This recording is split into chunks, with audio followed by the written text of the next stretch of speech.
Hello नमस्ते सबको। मैं आया हूँ एक आपके लिए मॉक टेस्ट लेके।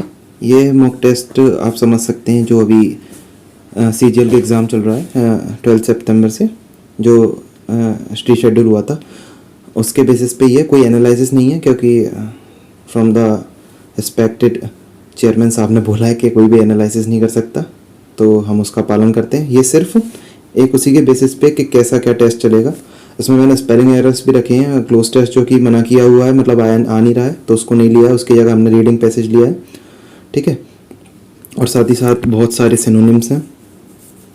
और ऐसा समझना, अगर आप में इसमें 15 से 20 भी नंबर आ रहे हैं तो आप जो मेन एग्जाम होगा उसमें 20 अबव ही स्कोर करेंगे, ठीक है। So let's start from the first itself. First question क्या है? Fill in the blanks with the synonym of the word ubiquitous. इसको अपन ऊ से डिनोट नहीं करते, यू से पढ़ते हैं। Pronunciation would be ubiquitous. Let's read this. In today's digital age, smartphones have become devices found in the almost every corner of the world and used by people of all demographics. So ये क्या कहना चाह रहा है कि ubiquitous का synonym बताओ। अब मुझे नहीं पता कि आपने पहले पढ़ा है या नहीं। यूबिक्विटस मतलब होता है जो कि हर जगह प्रेजेंट हो, like the thing that is present everywhere, the thing is getting used by everyone. Okay, mobile के सेंस में बता रहा हूँ। मोबाइल वही तो मोस्ट में बताया गया है ना, मोबाइल हर जगह प्रेजेंट है। Smartphones is present all over the world, we can live without it, है ना। We are living by mobiles phone currently. So या back to the source. Ubiquitous मतलब होता है जो हर जगह प्रेजेंट हो, मीन्स ओमनी प्रेजेंट, ठीक है। और बाकी स्केर्स का मतलब होता है बहुत कम मात्रा में। ओब्लाइस मतलब, शायद स्पेलिंग ये मिस्टेक है, ओब्लाइस मतलब आदर करना। पेरिफेरल मतलब सेकेंडरी या बहुत कम जगह पे फैला हुआ, ऐसा कुछ, ठीक है। Let's move towards next question.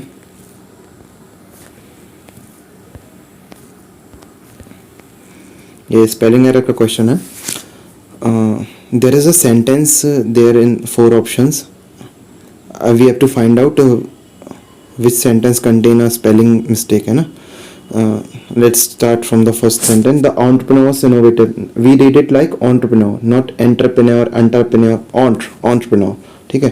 The entrepreneurs innovative approach revolutionized the entire industry, ठीक है। ये first option. Second option would be the committee's decision was based on thorough reconnaissance of the situation. His persistence and diligence finally paid off when he received the promotion. The ambassador's diplomatic skills were instrumental in resolving the crisis. Like first वाले options में सारी spelling ठीक है। Innovative की ठीक है, entrepreneur की ठीक है। एंटरप्रेन्योर का मतलब होता है उद्यमी, ठीक है। अप्रोच की ठीक है, डबल पी आता है। रिवोल्यूशनाइज्ड की ठीक है, इंडस्ट्री की भी ठीक है। इंडस्ट्री में कभी कभी आप में कंफ्यूज होते हैं कि INDASTRY लगाते हैं, ठीक है, वो नहीं होता। ये वाली स्पेलिंग बिल्कुल ठीक है। कमेटी की भी ठीक है, कमेटी के में डबल M डबल T और डबल E आता है, ओके। डिसीजन की ठीक है। थोरो ये थ्रू नहीं है, थोरो मतलब ऑल, थरली बोलते नहीं, थरली मतलब पूरा, होल। रिकनेसेंस का मतलब होता है इसके बारे में मद्देनजर रखते हुए, या फिर सिचुएशनशिप को बोलते हैं। मैं एकदम प्रिसाइज हिंदी का वर्ड तो उसके लिए नहीं बना पा रहा हूँ, ठीक है। ये स्पेलिंग भी ठीक है, डबल एन आता है इसमें, डबल एस आता है। रिकनेसेंस, ठीक है। इसको ऐसे आप तोड़ सकते हो। री तो ठीक है। कॉमा की जगह इसको पढ़ेंगे कॉर्नर, ठीक है। कॉमा में डबल एम आता है ना, ऐसे इसमें डबल एन आता है, ठीक है। अब क्या है? एसांस इज सेंस, इसको अलग कर दो, सेंस को अलग, ठीक है, ऐसा पढ़ सकते हैं। परसिस्टेंस की ठीक है। परसिस्टेंस मीन होता है जिद। यहाँ पे डिलीजेंस की गलत है, ये मैंने अंडरमार्क किया है ना इसको। डिलीजेंस में 1L आता है, सिंगल L, ठीक है। डिलीजेंस मतलब होता है किसी चीज़ पर अड़े रहना, मेहनती, ठीक है। तो let me mark it, diligence, okay. Let's move towards next question. what does it saying? What is it saying? What does this idiom convey? ये एक idiom दिया गया है और पूछ रहा है कि ये क्या बोल रहा है ये idiom। At the drop of a hat. So at the drop of a hat से आप क्या समझ रहे हो? What do you understand by drop of a hat? थोड़ा सोचिए। ये मतलब ऐसे ही हो रहा है, drop of a hat, at मतलब उस समय पे जैसे ही कोई चीज़ होती है, sorry for the disturbance, background noise, sorry for that. So okay, back to this question number 3। At the drop of a hat, ठीक है। इसका मतलब क्या होता है? कोई चीज़ स्पॉन्टेनियसली हुई हो, जैसे मतलब किसी ने कुछ किया हो, स्पॉन्टेनियसली हो गया। How should I teach this to you, like have you seen Olympic games? There is a game among the racers. What it is called? 100-meter run or 400-meter run. We called it track and field races. So where bullet fire in the sky, and as soon as the bullet fires, the runners start to run. That is we called spontaneously. The thing that happens spontaneously in the very first second. In one word I would say the thing that has happened spontaneously. So मतलब जो start से एकदम से शुरू हुआ हो, at the top of एकदम से स्टार्ट हुआ spontaneously. Bad things, doing things badly, ये नहीं हो सकता। स्टार्ट लेट से इसका कोई मतलब नहीं है।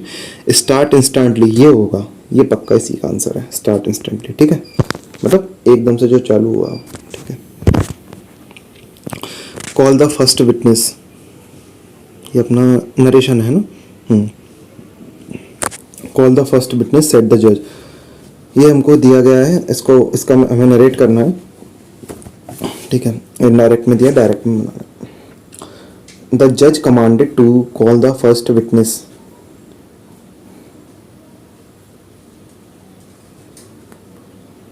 the judge commanded to call the first witness. Second one, the judge commanded them to call the first witness. Third one, the judge commanded that the first witness to be called, and the judge commanded the first witness to be called. अब देखिए, अब ये last के दो option में to be called B लगा कर दिया है। अब जज commanded that the first witness be called, अब ये थोड़ा देखने में बी कॉल्ड कैसे आ सकता है इधर, है ना। और नीचे वाले में क्या दिया है, द जज कमांडेड डेट, इसमें मतलब डेट लगा दिया है। The first witness to be called, इसमें टू बी कॉल्ड दिया है, इन्फिनेटिव केस दिया है, ये भी नहीं, ऊपर है ही नहीं इन्फिनेटिव केस। ठीक है, द जज ऊपर वाले में क्या दिया, कमांडेड टू होता नहीं है। ठीक है, कमांडेड के बाद कोई भी प्रपोजिशन नहीं लगती, और ना डेट, जैसे कि इधर डेट लगाया टू लगेगा ही नहीं। अब बी और डी में कंफ्यूजन है, तो अपन बी वाला पढ़ते हैं। द जज commanded them to call the first witness, ये सही होगा। अब आप पूछोगे कि देम क्यों, अब जैसे हमने सेंटेंस दिया उसके हिसाब से हमें देम लिखना पड़ेगा, क्योंकि यही सही, इन चारों में से यही सही बन रहा है। ठीक है, चलो उसको मार्क कर देता हूँ। चलो, ये एक और नरेशन है। How clever of you to have solve the puzzle so quickly, said the mother ने बोला है कि कितने होशियार हो तुम कि तुमने ये वाला पजल बहुत जल्दी सॉल्व कर दिया। ठीक है, अपने बेटे से बोला है, एक मदर है। द मदर एक्सक्लेम एडमायरिंगली, अब देखिए ये एक्सप्लेनेशन में देता हूँ उसके थोड़ा, ये क्या आप लोग समझ रहे हो कि इसमें एक्सक्लेमेशन मार्क नहीं है, ये वाला मार्क नहीं है, तो आप लोग ये समझ रहे हैं एक्सक्लेमेशन सेंटेंस नहीं है, लेकिन ये है। बिकॉज देखिए, आप हाउ के बाद आखिरी में इंटरोगेटिव मार्क नहीं दिया गया, यानी क्वेश्चन मार्क नहीं दिया गया, तो इंटरोगेटिव सेंटेंस नहीं हो सकता। उसमें मतलब हाउ, मतलब वो सोच रही है कितने होशियार हो तुम, कितने क्लेवर हो, तो यानी एक्सक्लेम कर रही है। ठीक है, अब अपन आंसर देखते हैं इसका। The mother exclaim admiringly. ठीक है, अभी अपन एक तरफ का ही पढ़ते हैं। मदर एक्सप्रेस, एक्सप्रेस यूज तब होता है जब फीलिंग बता रहा है अंदर की, ये फीलिंग नहीं बता रहा है, ये तारीफ कर रही है, तो एडमायरिंगली ही होगा। टोल्ड आएगा नहीं, टोल्ड क्यों नहीं आएगा, ये टोल्ड तो डायरेक्ट में होता है जब अपन मतलब डायरेक्ट सेंटेंस लिखते हैं। अब यहाँ पे तो ऊपर एक्सक्लेमेटरी दिया है, तो जब एक्सक्लेमेटरी सेंटेंस बना के लिखना होगा ना, एक्सक्लेम्ड विद जॉय। लाइक देखो, ये किसी और से अपने मन ही मन बोल रही होती तो हो सकता खुश हो जाती, ये तो दूसरे की तारीफ कर रही है, शी इज प्रेजिंग समवन ना, तो फर्स्ट वाला सेंटेंस होगा इसका। The mother exclaimed admiringly that it was a very clever of him to have solved the puzzle so quickly. ठीक, this one will be the answer, the A will be the answer of this question. चलो हम दूसरे 6th number पे आते हैं। How many members were inform, ये voice का question लग रहा है, हाँ वॉइस का ही। How many members were informed about the meeting in time. ठीक है, हाउ मैनी, इसका हमको बनाना है, इसको वॉइस चेंज करनी है। पहला वाला देखते हैं। अब ये देखिए ऊपर का प्रेजेंट पास्ट इंडेफिनिट में है, तो ये पास्ट इंडेफिनिट में ही चेंज होगा। ठीक है, और एक और बात, वॉइस में कभी भी टेंस चेंज नहीं होता। How many members did you inform about the meeting, ये हो सकता है। सेकंड बार, how members could how can you use could there, भैया कुड क्यों है, कुड नहीं आएगा। How many meetings did you inform, meetings को इन्फॉर्म किया भाई, गलत। हाउ मैनी मेंबर्स हैव नहीं आएगा भाई, प्रेजेंट परफेक्ट थोड़ी है यार, प्रेजेंट परफेक्ट। ठीक है, तो ऑप्शंस क्या होगा इसका, A will be the right answer. चलो क्वेश्चन नंबर 7 क्या कह रहा है, Adi saw Diksha shopping at the mall, मतलब ये क्या पास्ट इंडेफिनिट का है ये भी। ठीक है, दीक्षा इज लगा है, इज नहीं होगा, was seen shopping at the mall by Aadi, Diksha ने देखा, नहीं दीक्षा को देखा गया आदि के द्वारा मॉल में शॉपिंग करते हुए। ठीक है, वही तो बताया, आदि ने देखा, तो ये सही हो जाएगा। ठीक है, चलिए next one, have the car painted. अब मैं आपको एक बताता हूँ, एक पेंसिया बताता हूँ। पेंसिया सुना है रामबाण, जब भी ऐसे क्वेश्चन आए हैव द कार पेंटेड तो वो गेट संबंध से स्टार्ट होते हैं। ठीक है, कहीं भी आपको ऐसा दिखेगा तो आप गेट संबंध से ही स्टार्ट करेंगे। कैसे करेंगे, गेट संबंध से, और कहीं आपको जाना ही नहीं है। और सारे ऑप्शन में कहीं दिख रहा है, नहीं दिख रहा। चलिए, leave me alone yelled the little boy in the movie or else I will start shouting loudly. एक छोटा बच्चा चिल्ला के बोला कि मुझे अकेला छोड़ दो, मूवी की बात हो रही है, और नहीं तो वो चिल्लाना चालू कर देगा। ठीक है, ठीक है, अब देखते हैं। The little boy in the movie shouted that he should be left alone or else he would start shouting loudly.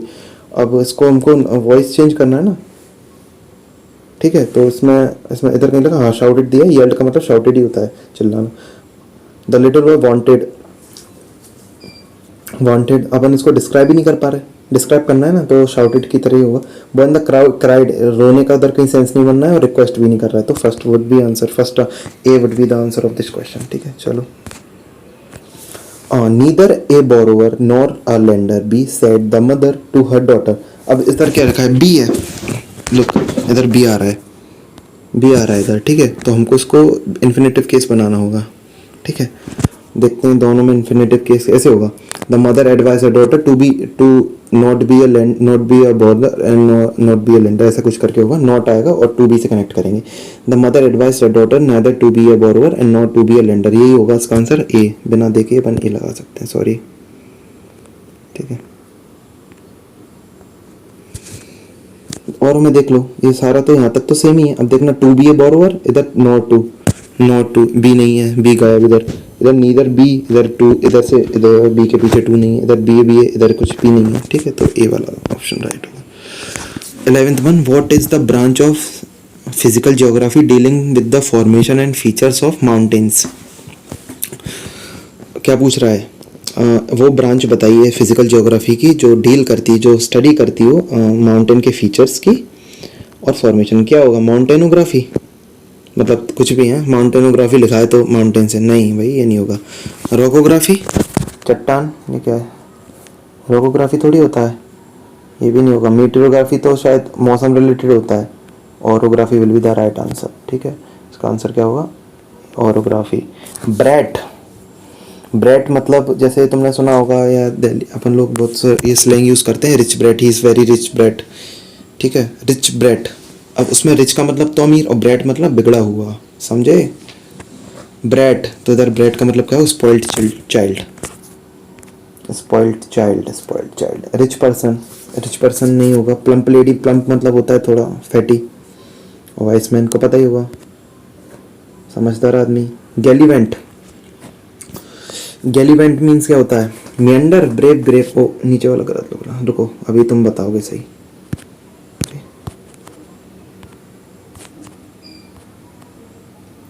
Edit करते हैं इसको थोड़ा, हाँ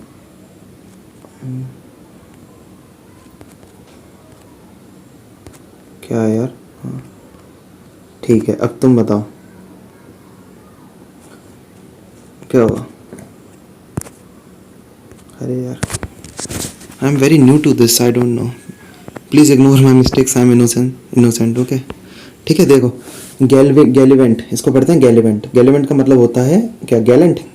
चलो पहले ऑप्शन का मतलब बता दें। मियंडर मतलब इधर उधर घूमना। ब्रेव मतलब क्या, बोल्ड, बहादुर, जैसे कि आप लोग हो। ग्रेप मतलब क्या होता है, टॉम होता है। ग्रेप मतलब कब्र कह सकते हैं, कब्र के रिलेटेड। गैलेंट मतलब होता है बहादुरी। तो तुम सोचो गैलीवेंट थोड़ा सेम सा लग रहा है, गैलेंट नहीं। गैलीवेंट मतलब होता है मियंडर करना, इधर उधर घूमना, मियंडरिंग। ठीक है,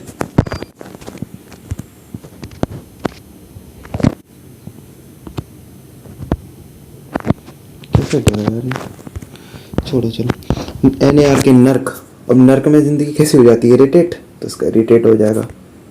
और मैं बता देता हूँ सारे। रीअश्योर मतलब फिर से अश्योर करना, ठीक है। अश्योर करना किसी को मतलब कैसे कह सकते हैं यार, प्रोफलेट करना, मतलब एक उसको आश्वासन देना, फिर से आश्वासन देना। सोलिस मतलब कुछ भी रिलेटेड, सोलिस मतलब शांत, शांति से रिलेटेड हो। इरिटेट मतलब किसी को परेशान करना। ऑब्लिगेशन मतलब ड्यूटी। चलिए इसको लगाते हैं। इरिटेट होगा। नर्क का मतलब, नर्क में जिंदगी कैसी हो जाती है? इरिटेटिंग, ठीक है। एक्लेशियल, एक्लेशियल मीन्स क्या होता है? एक्लेशियल मीन्स क्या होता है?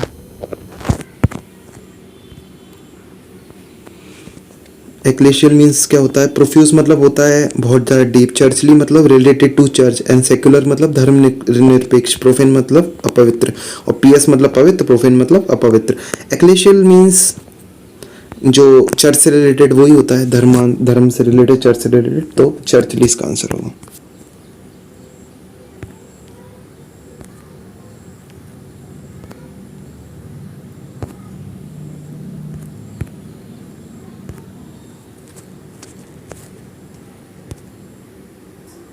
इसको हटाते कैसे यार?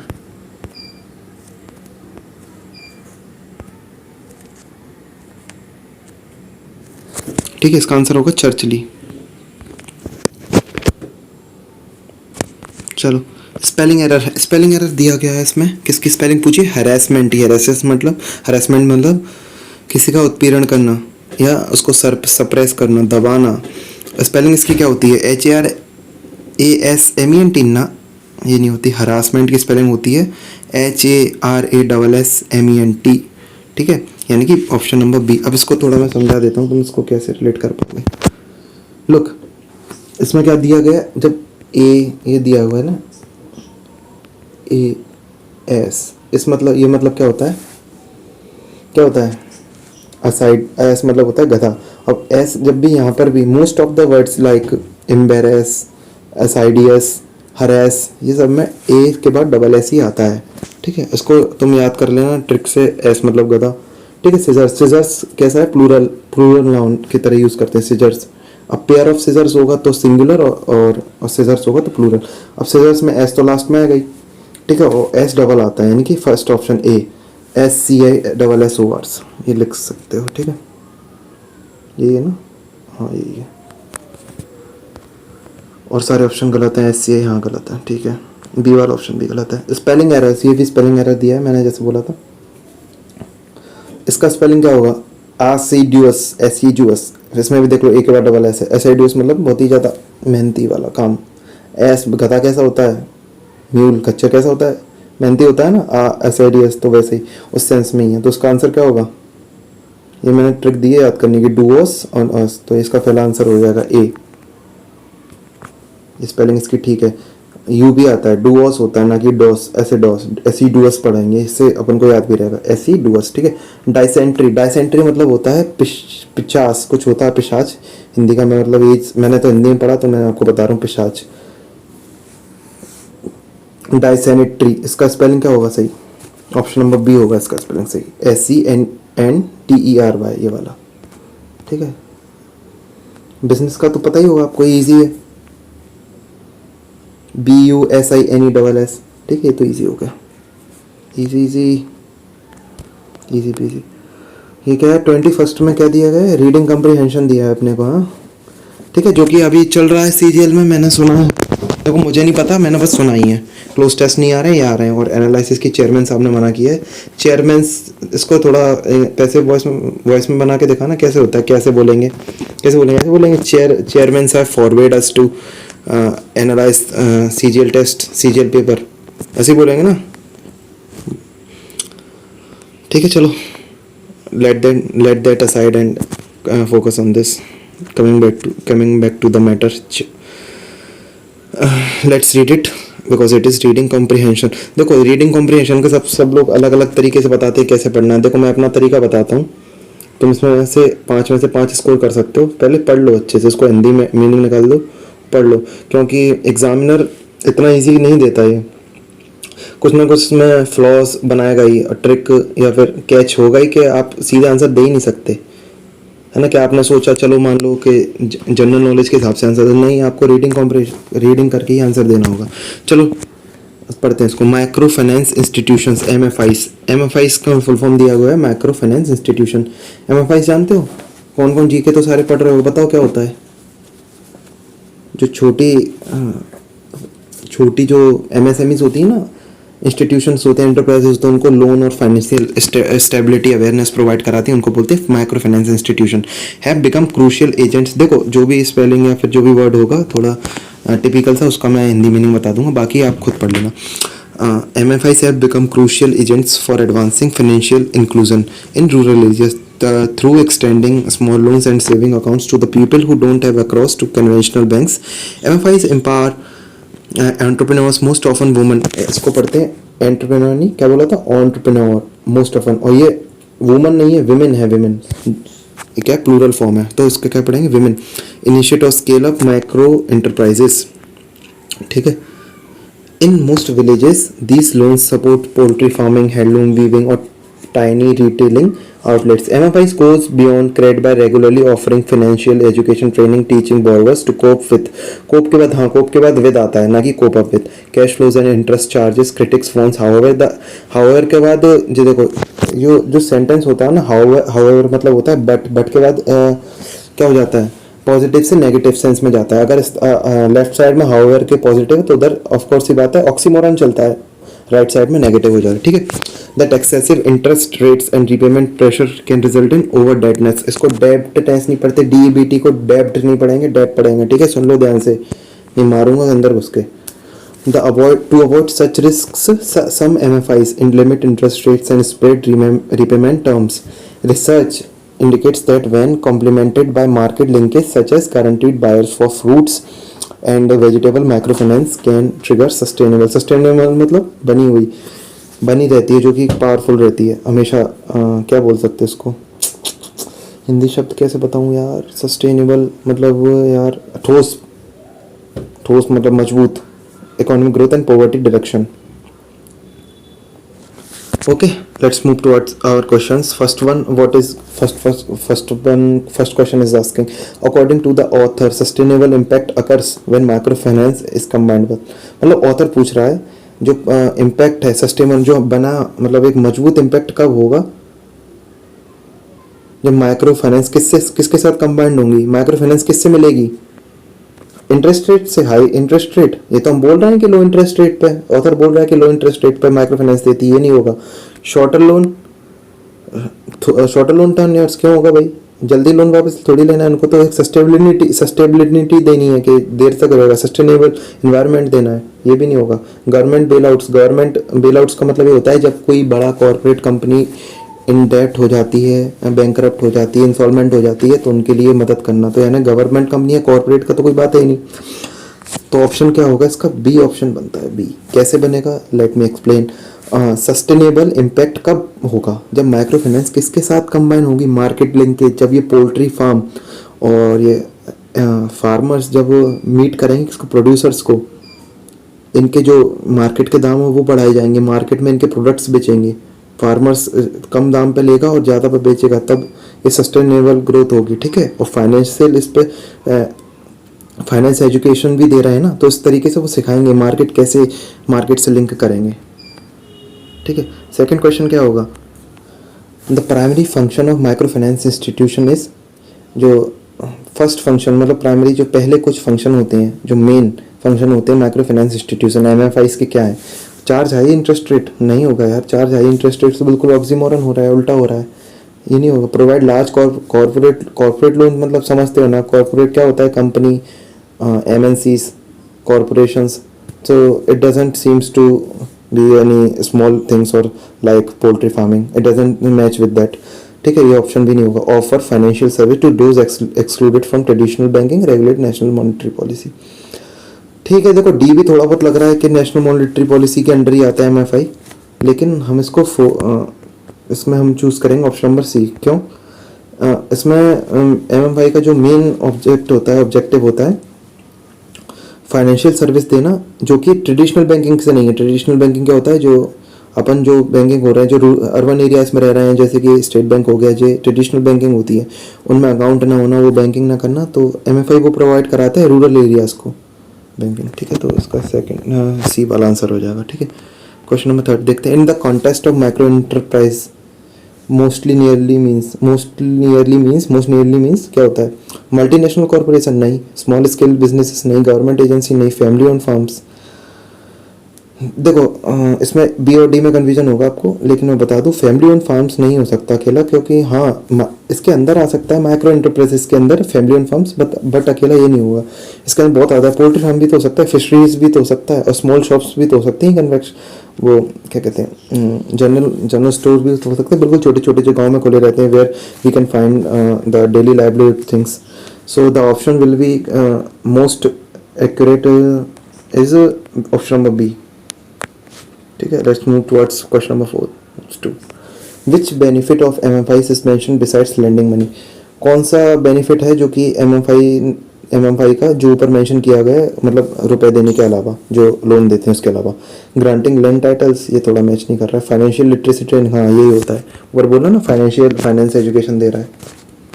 ओके, और नीचे टैक्स तो वो लोग भर ही नहीं सकते, तो उनका इनकम ही नहीं है, इम्पोर्ट एक्सपोर्ट का कोई बात ही नहीं। Last but not the least question of this mock test, what is the key criticism of microfinance highlighted?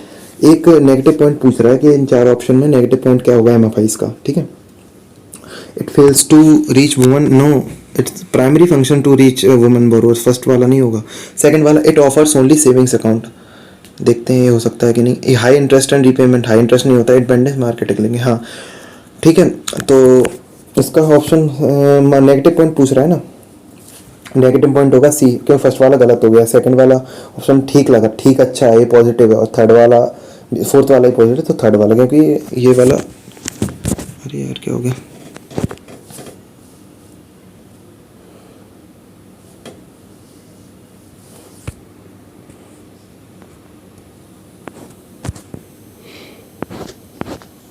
एक बार इसको रीचेक भी कर लेता हूँ।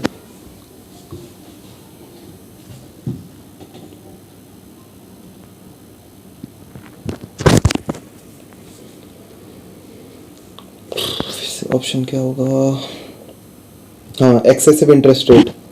ठीक है, हाई इंटरेस्ट रेट के बारे में बता रहा है कि हाई इंटरेस्ट रेट होगा, जो कि क्रिटिसिज्म है, क्योंकि ये लोग जब एमएफआई लोन प्रोवाइड करा रही है तो वो लोन इंटरेस्ट पे ही देगी, कुछ ना कुछ बहुत छोटा रहेगा, लेकिन वो बाद में बढ़ते बढ़ते अगर कोई देने में असमर्थ है, if the person is disable to repayment the loan, the interest would be automatically high and repayment pressure cost at, और जो रीपेमेंट नहीं कर पाएगा तो और वो लोन में ही चला जाएगा। ठीक है, तो ये थर्ड वाला ऑप्शन उसका मान सकते हैं, क्योंकि where there is a loan there will be interest, there will be a compulsion to prepayment, compelled to, the one will be compelled to repay it. If someone has taken the loan, he or she has to repay it. Okay तो ठीक है भाई, ये हो गया अपना mock test first one जो हमने आज लिया है। ठीक है, देख लेना, देख लो, अगर इसमें 20 से 25 भी आ रहे हैं तो 20 से 25 इसमें ला रहे हो तो बहुत अच्छा है, तुम टॉप कर जाओगे भाई। इंग्लिश में तो मैं कोई नहीं रुक पाएगा। 15 से 20 भी आ रहे हैं तो भी बहुत अच्छा है, I am satisfied with that. अगर कम आ रहा है 15 से तो तुम्हें थोड़ा प्रैक्टिस करना पड़ेगी। और बाकी देखो, इसका ये अगर पीडीएफ वगैरह चाहिए तुम्हें इसका, तो मुझे टेलीग्राम में लिंक डाल दूंगा, टेलीग्राम और इंस्टाग्राम की, उधर मुझे मैसेज कर देना, तो मैं दे दूंगा तुम्हें, पर्सनली मैसेज कर देना, दे दूंगा। और बाकी भी कोई भी डाउट हो तो टेलीग्राम या वो इंस्टा पे पूछ लेना मुझसे। ठीक है, ये मैं अपलोड कर रहा हूँ वीडियो अभी, तुम देख लेना, और अपने स्कोर जरूर मेंशन कर देना कमेंट्स में, देखो जो कोई भी, प्लीज़। थैंक यू, और बने रहिए, मैं फिर से नई वीडियोस लाता रहूँगा जैसे कि आप बोलते रहेंगे। ठीक है, thank you for watching this video, subscribe to my channel. ठीक है, बाय, जय हिंद।